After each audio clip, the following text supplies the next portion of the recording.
수험생 여러분 안녕하십니까? 오소방 원격학원에서 소방학, 소방법 강의를 진행하는 이종우라고 합니다. 자, 이번 시간에 저 이제 열 전달 한번 보도록 하겠습니다. 자, 내부 또는 물체 사이 온도차에 의해서 생기는 열 에너지 이동 현상이다. 근데 보통 이 열이라는 게 일반적으로 고온이 저온으로 가는 게 가장 일반적이죠. 보통 그래요. 고온에서 어디로 가요? 저온으로 이동을 합니다. 열은 고에서 저로 가는 거예요. 여러분들 알고 계셔야 돼. 고에서 저로 가는 거예요. 그래서 뜨거운 가연물이 있으면 옆에 이제 뜨겁지 않은 가연물로 열이 옮겨 붙는 거죠. 맞습니까? 네, 이거 잘 알고 계시고. 자, 제가 아침에 이제 라면을 끓여 먹었어요. 예를 들어 아침부터 라면을 먹기 쉽지 않지만 전날 이제 술을 너무 많이 먹어가지고 이제 물을 끓이는 거죠. 물을 끓여요. 근데 내가 이 물을 어디다 끓이냐면 이제 냄비에다가 끓이는 거죠. 그럼 냄비가 여러분들 여기 불과 가까운 부분부터 해서 고온이 되겠죠. 그럼 이 고온이었던 요 아랫부분에 열이 오른쪽에 왼쪽에 차가운 냄비에 어떻게 보면은 열 전달이 되는 거죠. 요 고온이 저온 쪽으로, 상대적인 저온 쪽으로 이제 옮겨가는 거죠. 그죠? 고온이 저온 쪽으로. 그러면서 결국 이 전체적인 냄비에 열 전달이 될 겁니다. 그죠? 그럼 이렇게 냄비 쪽을 전체적으로 따뜻하게 데펴주는 이런 열 전달을 우리가 이름을 뭐라고 하냐면 전도열에 의한 열 전달이다 라고 얘기합니다. 전도를 우리가 고체 쪽이다 라고 얘기해요. 아셨죠? 그래서 고체 쪽에서 보통 이렇게 고온에서 저온으로 열이 이동하는 걸 우리가 전도라고 얘기합니다. 또는 움직이지 않는 유체 쪽에서 이동을 한다라고 얘기하는데 움직이지 않는 유체가 만들기가 쉽지가 않습니다. 그 유체가 뭐냐면 액체와 기체를 얘기하거든요. 이 액체와 기체가 상당히 뭐가 센 애들이에요? 유동성이 되게 센 애들이에요. 그러니까 잘 움직이는 애들이에요. 그러니까 이렇게 잘 움직이는 애들이다 보니까 이거를 움직이지 않게 잡아두는 게 쉽지가 않습니다. 그래서 일반적으로 잘 움직이지 않는 물질인 이 고체 쪽에서 열 전달을 우리가 뭐라고 한다? 전도. 알고 계셔야 돼. 전도. 이름이 뭐라고? 전도. 자, 그리고 여기 이제 대류라는 게 있습니다. 이 대류는 일반적으로 내가 물을 끓인다 그랬잖아요. 그죠? 그럼 물을 끓이면 아래쪽에 있는 물부터 데펴질 거예요. 그러니까 아래쪽에 있는 액체부터 데펴질 거다라는 거죠. 그럼 아래쪽에 있는 액체가 데펴지고 위쪽에 있는 이제 차가운 액체. 그죠? 그러니까 내가 뜨거운 기체는 위로 올라가요. 액체도 마찬가지예요. 뜨거운 액체는 위로 올라가요. 그럼 위쪽에 상대적으로 차가운 액체는 다시 밑으로 내려오겠죠. 그렇죠? 그러니까 이게 계속 어떻게 되는 거예요? 이제 순환이 되는 거죠. 뜨거워서 데펴지면 올라가고 위쪽에 있던 상대적으로 차가운 애는 내려오고 얘가 계속 왔다 갔다 섞이는 거죠. 얘 이름을 뭐라고 한다? 우리가 대류. 얘 이름을 뭐라고 얘기한다고 여러분들? 대류라고 얘기합니다. 얘가 액체 또는 기체. 그러니까 차가운 물과 뜨거운 물이 계속 순환이 되면서 열 전달이 되는 거죠. 맞잖아요, 여러분들. 그리고 지금 우리가 이제 보통 얘기하는 에어컨. 제가 에어컨을 틀었어요. 원래 아침에 안 틀었다가 이게 너무 더운 거야, 여러분들. 그래가지고 내가 틀었는데 훨씬 낫네요. 처음에 이제 여기 온도가 아까 제가 처음 들어왔을 때 이 사무실이 27도 이랬단 말이에요. 27도. 지금 틀어놓으니까 금방 22도, 23도 이렇게 바뀌는데. 그러니까 이걸 틀면 여러분들 어떻게 되는 거야, 이게? 순환이 되면서, 그죠? 공기가 순환이 되면서, 결국은 차가운 공기가 도는 거죠, 그죠? 뜨거운 공기는 사라지고. 그래서 우리가 얘를 또 기체 쪽에서 열 전달이라고 해가지고 대류를 얘기합니다. 그래서 액체와 기체 쪽에서 열 전달을 우리가 뭐라고 얘기해요? 대류라고 얘기하는 거예요. 대류. 무슨 말씀인지 아시겠습니까? 뭐 보온병 같은 것도 예로 들기도 하더라고요. 자, 그리고 나서 이제 복사. 자, 복사는 이게 제일 중요하죠. 왜냐하면 이 복사가 제일 중요하다라고 얘기하는 게 얘는 매개체가 없어요. 그러니까 우리 애기들이 여러분들 가스레인지 가까이 오면 제가 오지마 위험해 라고 얘기하거든요. 왜냐하면 얘네들이 직접적으로 불에 닿지 않아도 눈에 보이지 않는 열이 틀림없이 나오거든요. 그러니까 내가 여기다가 가까이 손만 갖다 대더라도 따뜻하다라는 걸 느낄 수 있잖아요. 그죠? 맞잖아요. 뜨겁다라는 걸 느낄 수 있잖아요. 그러니까 지금 중간에 고체도 없고 액체도 없고 기체도 없죠. 근데 나한테 눈에 보이지 않는 어떤 전자파 같은 게 나한테 직접 오는 거거든요. 그래서 우리가 얘 이름을 뭐라고 얘기하냐면 복사열. 매개체가 없기 때문에 위험한 거고, 보통 이제 건물화재에서 가장 제1의 원인이, 확산의 제1 원인이 뭐예요? 복사입니다. 복사. 꼭 알고 계셔야 됩니다. 아셨죠? 그래서 우리가 열 전달 방법으로는 전대복이 있다고. 뭐가 있다고요? 전대복 또는 전복대. 근데 보통 전대복이라고 암기해 두시면 돼요. 전대복, 전대복, 전복대. 그래서 첫 번째 뭐가 나와요? 이제 전도가 나옵니다. 전도. 자, 전도는 전도. 자, 보겠습니다. 하나하나 보겠습니다. 이제 고체나 정지 유체. 자, 유체는 움직이기 쉬운, 흐르기 쉬운 물체를 얘기하는데, 고체를 제외한 액체와 뭐만 얘기한대요? 기체만 얘기한대. 그치? 근데 보통 얘를 얘기하죠. 고체. 그래서 보통 벽 같은 거 얘기 많이 해요. 나중에 화재 시에 여기서 불이 났는데 이 벽을 통해 열전도, 이런 거 구할 때 우리가 많이 얘기하거든요. 그래서 고체 또는 정지된 유체에 적용한다 라고 되어 있습니다. 근데 고체를 잘 보세요. 하셨죠? 제가 뒤에서 예를 한번 들어 드릴게요. 그리고 뭐 일반적으로 열은 고온부에서 저온부로 열 전달이 되죠. 그죠? 그래서 내가 예를 들어 여기 벽이 이렇게 있으면 이쪽 면이 먼저 데펴지겠죠? 요 불과 닿아 있는 벽이 먼저 데펴지고, 그 고온부에서 이제 상대적으로 이제 반대쪽, 아직 데펴지지 않은 벽 쪽으로 열이 전달이 되는 거거든. 그래서 고온에서 저온부로 열 전달이 된다. 그리고 요거 잘 보십시오. 요거. 세 번째 가보면 분자 간 운동이 활발해지면 분자 간의 충돌이 많아진다. 또는 분자 간의 제자리 진동.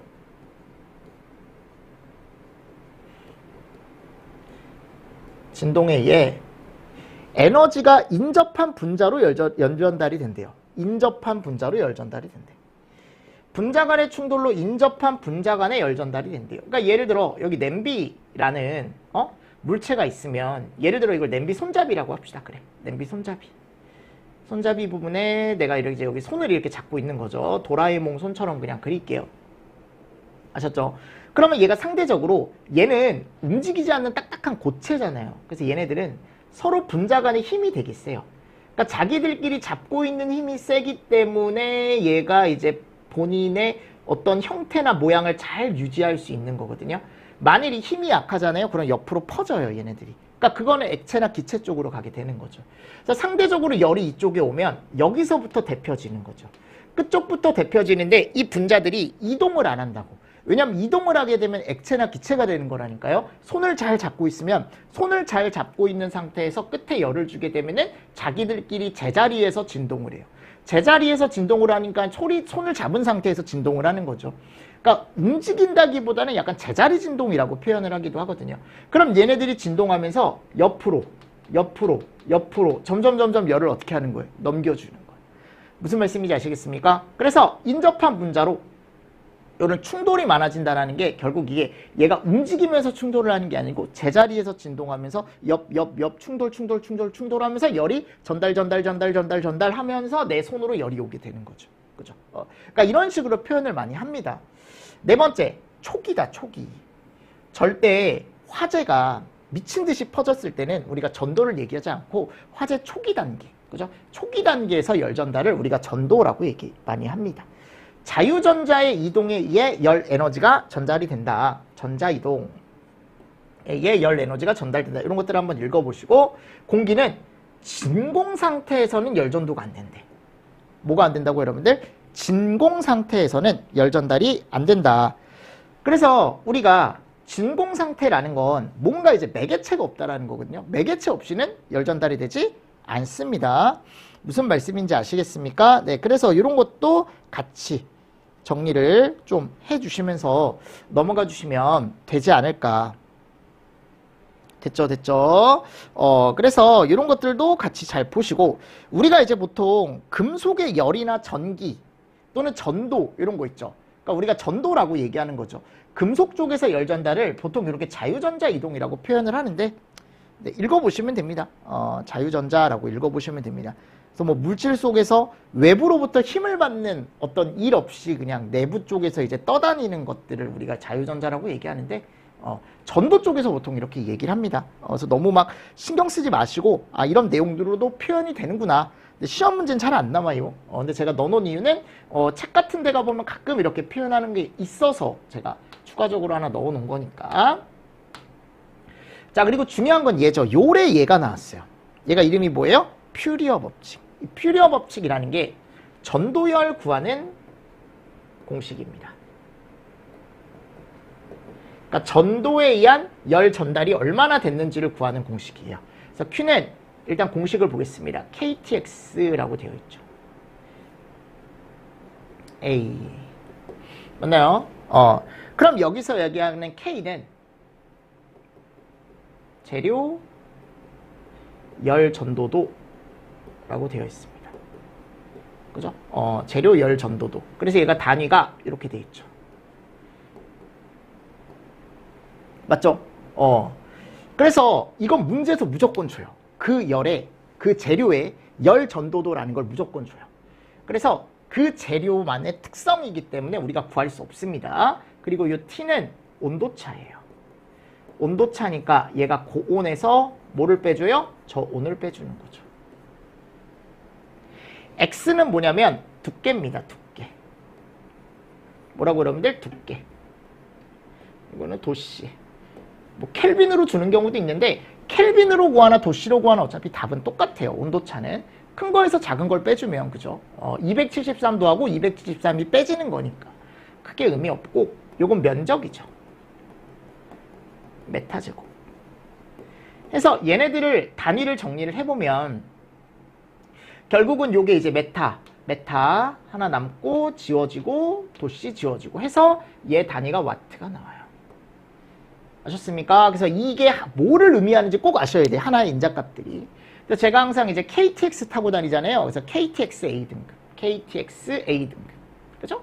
KTX A등급. 그래서 우리가 벽이나 또는 유리창을 예로 많이 들어요. 벽이나 유리창을 예로 많이 드는데 벽이나 유리창 쪽 한쪽 면에 이제 불이 주어진 거죠. 이렇게. 불이 주어지면 이 한쪽부터 열이 오를 거란 말이에요. 맞죠? 근데 한쪽부터 열이 오르는데 중요한 게 뭐냐면 틀림없이 문제에서 이 벽의 면적을 줄 거예요. 그럼 이 면적이 커지면 커질수록 불이 닿는 면적이 커지면 커질수록 열이 전달되는 요 Q는 열 전달이 되는 요 Q 값은 어떻게 될까요? 커지죠. 그러니까 서로 비례하는 거죠. 얘와 얘는. 비례죠, 비례.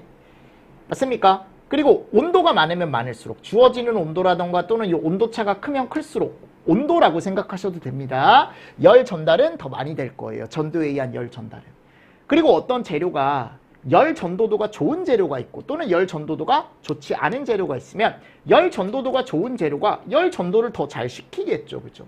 그러니까 결국은 이 Q는 K에도 비례하고 T에도 비례하고 A에도 비례하는데 중요한 게 얘 있죠. X. X가 이름이 뭐라고요? 두께입니다. 자, 두께는 뭐한대? 반비례한대. 너무 중요한 거예요. X만 반비례야. X. 그러니까 예를 들어 이런 두꺼운 두께를 가진 벽과 이런 얇은 두께를 가진 벽을 비교하면은 불이 갔을 때 옆으로 넘어가는 전도는 얘는 두꺼우니까 조금 잘 안 될 거고 얘는 얇으니까 금방 옆으로 넘어가겠죠. 열이. 즉 두께가 얇은 애일수록 열 전도는 더 잘 되는 거죠. 맞죠? 그래서 X에는 반비례죠. 그래서 Q는 X분의 1에 비례하는 거지 결국. 맞잖아. 여러분들. 그래서 이게 중요한 거라고. 올해 요게 나왔어요. 시험 문제가. 너무 쉬운 문제 솔직히 얘기하면. 저는 계산 문제를 엄청 연습을 시켜드렸는데 계산 문제는 나오지 않았고 올해 요 식만 알고 있으면 비례 반비례만 풀 수 있으면 여러분들이 구할 수 있는 문제다. 됐습니까? 네, 잘 보시고 넘어가 주시면 됩니다. 됐나요? 자, 그리고 나서 이제 다음에 가보면 이런 것들이 나와 있고 그리고 여기 가보면 공식 A의 전도열 Q는 A에 비례하고 K에 비례하고 이게 온도예요. 여러분들 죄송합니다. 이거 수정 좀 해주십시오. 온도. 제가 정리하면서 이게 면적이 두 개가 들어갔더라고. 온도야, 온도. 온도에 비례한다. 또는 온도차에 비례한다. 그리고 두께의 반비례. 이게 중요한 거예요. 요거 올해 요거 비례로 바뀌어서 나왔어요. 됐죠? 자, 그리고 나서 이제 두 번째입니다. 이름이 뭐예요? 대류죠. 자, 대류는 유체 운동과 함께 열 전달이 된대. 액체와 기체 운동과 함께 열 전달이 된대. 아까도 얘기했습니다. 그래서 직접 물이 움직여요. 얘는. 고체는 직접 움직이지 않아요. 제자리에서 진동을 하면서 옆에 충돌을 주는 거예요. 손을 잘 잡고 있기 때문에. 근데 얘네들은 손을 잡고 있는 힘이 조금 약하다고요. 그래서 액체 기체가 움직이면서 열 전달이 직접 이동을 하는 거야.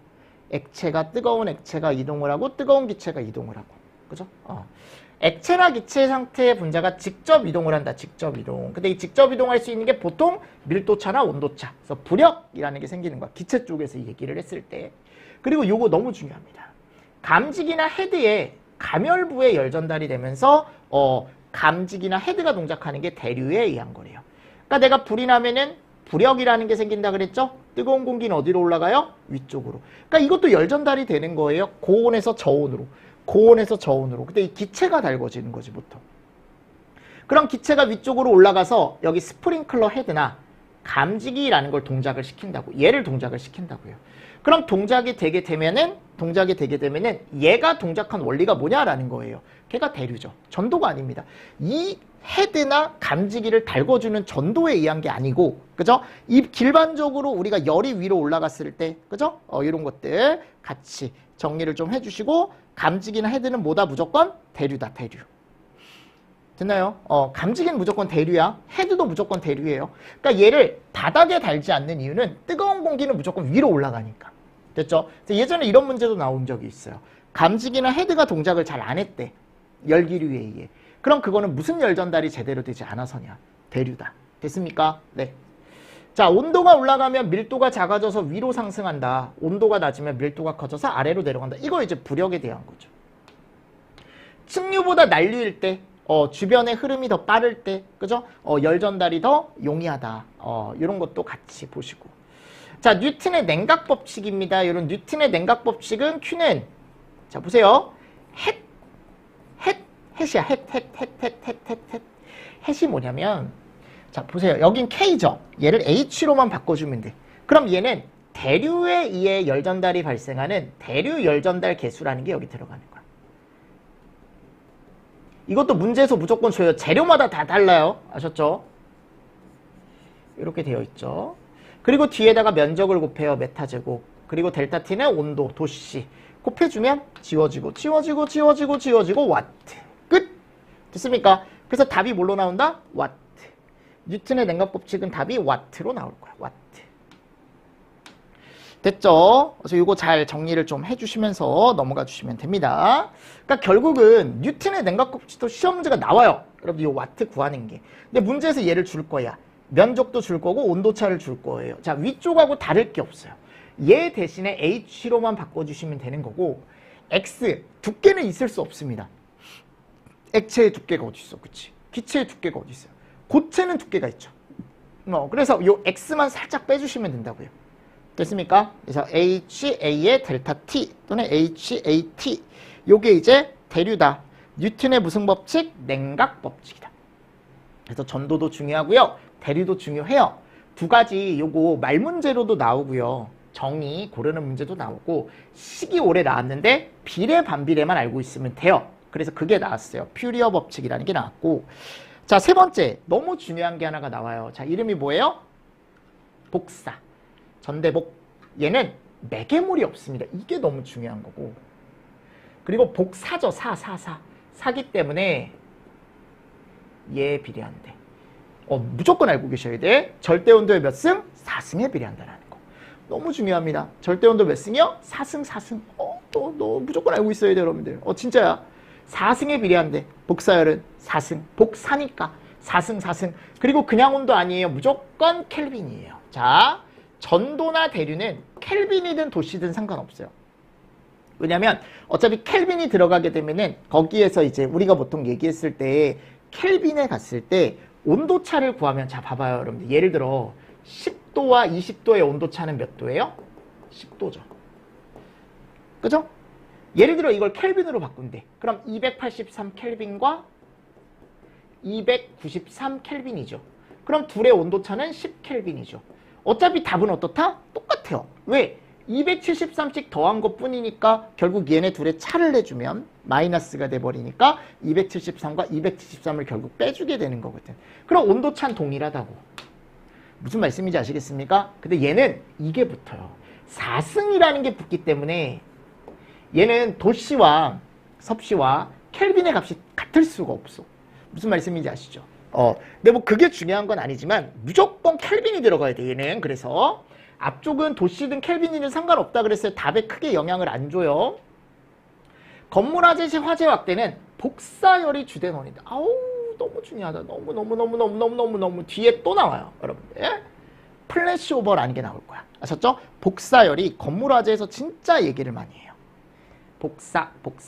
그리고 전자파 형태로 방출하는 형태이다. 전자파형이 나온다. 또는 전자기파.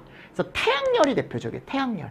태양이 여러분들 열이 막 나오잖아요. 그럼 그게 내가 그냥 봤을 때 느꼈을 때도 중간에 아무것도 없지만 태양열이 나한테 직접 오잖아요. 직사광선처럼. 뜨겁죠? 맞잖아요. 여러분들. 뜨겁잖아요. 그죠? 그게 대표적이래. 그리고 얘는 진공 상태에서도 이루어진대요. 그리고 곡선 형태 아니고 나한테 일직선으로 온대요. 이런 것도 한번 읽어보십시오. 얘는 매개체가 없기 때문에 진공 상태더라도 나한테 직접 올 수 있다라는 거. 자, 그래서 이 복사열도 이 특징들만 잘 잡아주시면 돼. 꼭 알고 계셔야 돼. 특징은 저 4승 특히 계산 문제로 출제되니까 알고 계시고 뒤쪽에서 연습할 거예요. 이 4승을 이용해서. 자, 근데 스테판 볼츠만의 법칙이라는 게 있는데 이 스테판 볼츠만의 법칙은 솔직히 말씀드리면 굳이 모르셔도 돼요. 굳이. 이게 왜냐하면 일단 식이 복잡합니다. 맞습니까? 그리고 이 4승이라는 건 내가 중요한 게 이 Q가 복사 열 전달량이거든요. 얘는 이게 중요한 거예요. 이 4승에 비례하다라는 게. 아셨죠? 이게 중요한 거지 이 스테판 볼츠만의 법칙이 중요한 건 아니에요. 아셨습니까? 무슨 말씀인지 아시겠죠? 그래서 이 Q는 표면 1번에서 2번으로 전달되는 그냥 복사열이다 라고 생각하시면 돼. 와트다. 근데 여기에 시그마라는 게 들어간데 참고로만 봅시다. 이 시그마 값이 또 5, 6, 7, 8인데 마이너스 8이에요. 무조건 얘가 들어가야 되거든. 근데 이거를 여러분들 넣어서 계산을 하기가 쉽지가 않다라는 거죠. 맞습니까? 그리고 A는 뭐래요? 면적이래, 면적. 그래서 여기다가 이제 면적을 넣어주는 거야. 면적. 면적은 문제에서 주겠죠. 면적을 넣어주는 거죠. 뒤에다가. 그래서 면적이 들어가고 이 입슐론이라는 애가 있는데 얘가 시그마, 얘가 입슐론. 얘는 이름이 뭐래요? 방사율이래. 그래서 흑색 물체면 얘가 무조건 1이래요. 흑색 물체면 1이래. 그래서 보통 얘를 무시해요. 아셨죠? T1과 T2는 고온과 저온의 절대온도 4승을 넣어주는데 이 공식은 시험 문제가 잘 안 나와요. 아셨죠? 얘 이름이 뭐라고요? 스테판 볼츠만의 법칙. 대신에 4승에 비례한다는 거 잘 아셔야 되고요. 그리고 나서 또 뭐를 아셔야 되냐면 여러분들이 거기 갔을 때 절대 온도가 들어가 줘야 된다는 거 꼭 아셔야 되고. 됐습니까? 그리고 밑에 가보면 복사 연료속 구하는 공식이 있어요. 자, 이거를 한번 봅시다. 아셨죠? 그럼 이 복사 연료속 공식도 제가 한번 설명을 한번 드려보도록 하겠습니다. 자, 우리 이제 복사 연료속을 한번 보겠습니다. 자, 여기 가보면 이름이 복사 연유속이죠. 그쵸? 근데 여기 갔을 때 연료속을 단위를 한번 봅시다. 이거를 한번 먼저 볼게요. 이 연료속이라는 게 뭐냐면 알고 계셔야 돼. 면적당, 그러니까 어떤 가연물이 있을 때 그 면적당 주어지는 열의 양을 우리가 연료속이라고 얘기하거든? 그럼 면적당이라는 게 아래로 내려와야 되고 읽을 때 원래 단위를 읽을 때 아래부터 읽는 거야. 분모부터. 면적당 열의 양 또는 뭐 킬로와트가 될 수가 있겠죠. 얘를 우리가 연료속이라고 얘기해요. 그래서 우리가 얘를 기호로 쓰면 아래 면적 위에 열의 양 Q 이런 식으로. 그래서 아까 우리 그 퓨리어 법칙 있었죠. 퓨리어 법칙이 K에 T에 X에 A 얘가 Q다. 그래서 얘가 열 전달량, 전도에 의한 열 전달량 Q였잖아요. 근데 내가 얘를 이렇게 바꿀 수 있거든요. 넘겨주는 거야, 그냥 A를. 그럼 A분의 Q가 되고 K에 T에 X가 되는 거죠. 그쵸? 그럼 얘 이름이 A분의 Q니까 전도에 의한 연료속이 되는 거예요. 그러니까 전도 연료속도 우리가 구할 수 있어요. 퓨리어 법칙을 통해서. 면적만 왼쪽으로 살짝 넘겨주시면 돼. 무슨 말씀인지 아시겠습니까? 그러면 뉴턴의 냉각 법칙이라는 것도 있었거든요. 그럼 뉴턴의 냉각 법칙은 Q는 H의 A의 T라 그랬죠. 그럼 얘도 연료속을 구하고 싶다. 대류 연료속. 이렇게 되는 거예요. 무슨 말씀인지 아시겠습니까? 면적당 열의 양이니까 A분의 Q. 얘는 대류 연료속이 되는 거죠.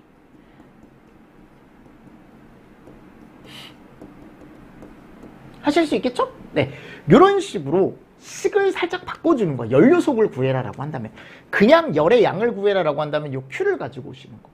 그럼 복사도 마찬가지겠네. 그런 게 있는데 얘는 우리가 스테판 볼츠만의 법칙을 가지고 오는 게 아니고 복사 연료속 구하는 공식이 따로 있어요. 근데 여기 보시면 알겠지만 얘도 결국은 A분의 Q예요. 복사 열 면적 A. 근데 보통 이 열 방출률을 킬로와트라고 문제에서 준다고요. 얘는 메타제곱이겠죠. 그렇죠? 그럼 얘를 계산을 했을 때 복사 연료속이라는 게 나오는데 이거는 공식을 조금 알고 계셔야 돼. 아셨죠? 그래서 Q가 뭐냐면 방출률이에요. 문제에서 무조건 줘요. 뭐 120이냐 뭐 100이냐 무조건 주거든요. 그럼 걔를 그대로 가지고 오시는 거죠. 그래서 위에다가 그냥 Q를 넣어줘요. 열 방출률이라는 걸 그대로 넣어주는 거죠. 그리고 아래쪽에 출률 A를 넣어주셔야 되는데 중요한 게 얘는 매개체가 없다 그랬잖아요. 그죠? 그래서 얘는 복사열의 면적을 넣어주셔야 돼. 무슨 면적이요? 복사열의 면적을 넣어줘야 되는데 그 복사열의 면적이 예를 들어 여기 불이 있대요. 그럼 불이 있고 여기 뭐가 있어요? 지금 가연물이 있죠. 가연물. 그럼 이 복사열, 얘한테서 나오는 복사열은 매개체가 없기 때문에 그냥 직선 형태로 나한테 오는 형태일 거야. 근데 이쪽으로만 영향을 주냐? 아니죠. 복사열은 이쪽으로도 영향을 줄 수 있고 이쪽으로도 영향을 주고 이쪽 다 영향을 주죠. 바닥은 영향을 잘 안 받죠. 왜냐면 바닥이다 보니까 걔는 이제 우리가 구할 필요가 없고 근데 보통은 이제 있다고 보는 거죠. 바닥에도 영향이 있다라고 보는 거죠. 근데 실제적으로 바닥이기 때문에 따로 복사열이 뭐 직접적으로 영향을 주진 않겠지만 그리고 얘가 이제 공중으로도 여러분들 영향을 준단 말이에요. 그러니까 무슨 말이냐면 결국 이거야. 복사열 여기 불이 이렇게 있으면 우리 여러분들 축구공 있죠? 축구공. 축구공 알죠? 이 복사열이 중간에 있고 축구공 중간에 있고 구 모양 전체적으로 영향을 주는 거야. 구 모양 형태로 영향을 준다고. 사방팔방으로. 입체 형태로 봐야 돼. 입체 형태로. 내가 지금 동그란 모양이 없어서 여러분들 보여드릴 수 없지만 여러분들 축구공 있잖아요. 축구공 중간에 불이 있다라고 생각하고 그 주변 공간으로 이제 열을 주기 시작하는 거죠. 그 구 전체에. 근데 그 거리가 있을 거란 말이에요. 그죠? 그 거리를 우리가 R이라고 합니다. R. 그래서 우리는 여기다가 여러분들 복사 열 면적을 꼭 넣어주셔야 되는데 복사열이 영향을 줄 수 있는 건 결국 내가 사방으로 다 줄 수 있다 그랬죠. 결국 그 구의 면적만큼을 준다라고 생각하시면 돼요. 그럼 그 구는 면적을 구할 때 우리가 4파이 R의 제곱이라고 얘기한다. 구의 면적을 구할 때. 근데 이 R이 뭐다? 가연물까지 거리. 아셨죠? 그래서 이것만 잘 조심하시면 돼요. 근데 이 파이가 원주율이라고요. 그래서 최근에 얘를 그냥 3으로 줬어요. 문제가 나왔을 때. 그리고 이 거리를 줬습니다. 줬으니까 어려울 게 없어요. 끝이야. 그렇게 하면 끝인데 자 중요한 건 얘를 꼭 곱해줘야 돼. 없으면 상관이 없는데. 근데 얘가 효율이에요. 열이 실제로 나오는 효율. 그래서 이게 이제 뭐 30%를 줄 수도 있고 뭐 60%를 줄 수도 있고 일반적으로 이렇게 사용을 하는데 문제에서 줄 거예요. 아셨죠? 그래서 방출되는 복사열은 화염으로부터 반경 구 모양으로 균일하게 작용한다라고 해가지고 요 A를 구할 수 있어야 돼요. 그래서 문제에서 요건 나왔을 때 저하고 문제를 풀어보시면 돼요. 자, 이름이 뭐라고요? 복사연료속. 요거는 한번 나왔어, 시험 문제가. 아셨죠? 근데 이제 전도 연료속도 나올 수 있고, 그죠? 대류 연료속도 나올 수 있는데, 그건 우리가 아까 알고 있는 그 공식 있죠. 거기서 A만 살짝 이항을 시켜주면 연료속 구하는 공식이 나온다. 그리고 복사 연료속 구하는 공식은 꼭 알고 계셔야 돼요. 아셨죠? 기출이 됐으니까.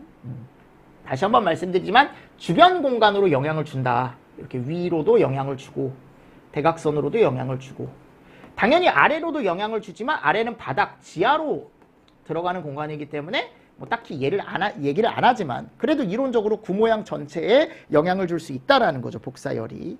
그래서 아래에 구 모양이 들어간다라는 거. A에.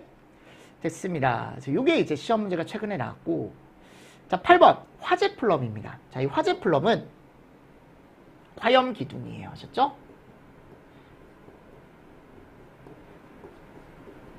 그래서 가연물에 이렇게 불이 났을 때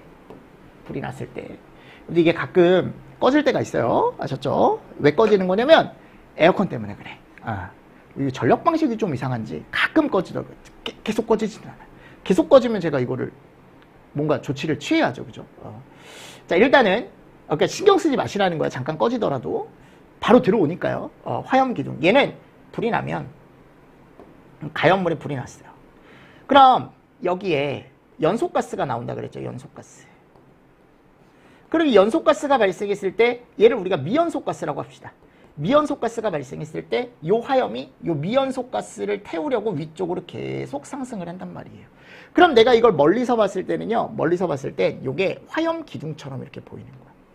근데 화염기둥이 여러분들 보이는데 이게 중간에 화염기둥 쪽으로 계속 산소 공급이 되면서 얘가 화염이 처음에는 이렇게 올라가다가 나중에는 여기 약간 이렇게 뭉툭해져요. 그러니까 뭉툭해지는 이유가 이 안쪽으로 계속 뭐가 들어가기 때문에 산소가 들어가기 때문에. 그래서 멀리서 봤을 때 이런 화염 기둥 모양이 보이는데 이 화염 기둥 모양을 우리가 이름을 뭐라고 한대요? 화재 플럼이라고 얘기한대요. 뭐라고 얘기한다고요? 화재 플럼. 그래서 화재 플럼이란 부력에 의해 발생되는 화염 기둥이다. 고온의 연소 생성물이 위로 상승하고 있는 것을 말한다. 결국 이 위로 상승하고 있는 연소 생성물을 불꽃이 태우면서 따라가는 걸 얘기하는 거죠. 그죠? 얘 이름을 화재 플럼, 파이어 플럼이라고 얘기합니다. 자, 화재 플럼의 생성 과정. 왜냐면 이거는 많이 나오진 않아요. 시험지가 많이 나오지 않아서 화재에 의한 부력이 발생하는데 상승 기류가 발생한대요. 그럼 그 상승 기류에 주변에 그 상승 기류라는 걸 계속 태우기 위해서 산소가 계속적으로 유입이 된다고요. 그래서 찬 공기가 플럼 내로 유입이 되면 가스와 공기 혼합기가 연기를 형성한다. 그죠? 가스와 공기의 혼합기가 연기를 형성하고 와류에 의한 난류 효과로 난류 확산 화염이 형성이 된대요. 와류란 강하게 회전하여 소용돌이를 수반하는 흐름이다라고 되어 있습니다. 그래서 와류 난류 정도 보시면 돼요. 와류 난류. 그러니까 빠른 흐름이다라는 거 정도 여러분들 보시면 되고 중요한 건 얘보다 얘가 더 중요합니다. 이거는 꼭 알고 계셔야 되는데 천장 제트 흐름, 실링 제트 플로우. 왜냐하면 여기서 이제 나중에 롤오버라는 개념을 같이 볼 거기 때문에 수직 범위의 화재 플럼이 천장에 의해 제한을 받게 되면 가스들이 이제는 위로만 올라가다가 수평으로 흐르게 된다고요. 얘가 계속 위로 올라가다가 결국 여기 불이 붙는다 그랬죠. 그럼 여기서도 계속 가스가 나올 거란 말이야. 그럼 이 미연소 가스들이 천장 쪽에 모이다가 여기만 모여 있는 게 아니고 이제 옆으로 퍼지게 된다고요. 요 옆으로 퍼졌을 때 멀리서 봤을 때 요 가스의 흐름, 연기의 흐름. 얘 이름을 우리가 뭐라고 하냐면 천장 제트 흐름이라고 얘기합니다. 고온의 연소 생성물이 부력에 의해 천장면 아래에 그럼 이 가스가 천장면 아래쪽에 이렇게 이제 형성이 되는데 얘를 우리가 뭐라고 하냐면 천장 제트 흐름. 영어로 실링 제트 플로우라고 얘기한대요. 실링 제트 플로우. 아셨죠? 꼭 알고 계셔야 돼요. 그래서 나중에 여러분들 여기에도 불이 붙거든요. 결국 여기에 불이 붙는 현상을 우리 뭐라고 하냐면 롤오버라고 얘기합니다. 천장 제트 흐름에 이어서 이제 롤오버라는 게 발생할 수 있는 거죠. 됐죠?